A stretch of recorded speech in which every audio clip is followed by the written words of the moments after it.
ओह, वैसे मैं यहाँ नवाल और हुमैरा से मिलने आया था। बाहर गए?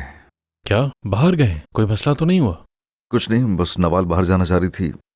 मुझे लगा वो गार्डन में होंगे, लेकिन यहाँ भी नहीं है। चलो मैं फोन कर लेता हूँ, देखते हैं कहाँ है।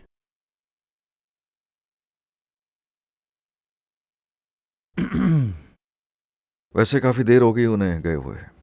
हाँ हाँ। फोन क्यों नहीं उठा रही है?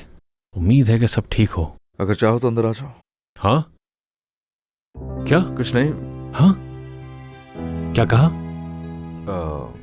कुछ भी नहीं। चलो ठीक है, फिर मिलता हूं तुमसे।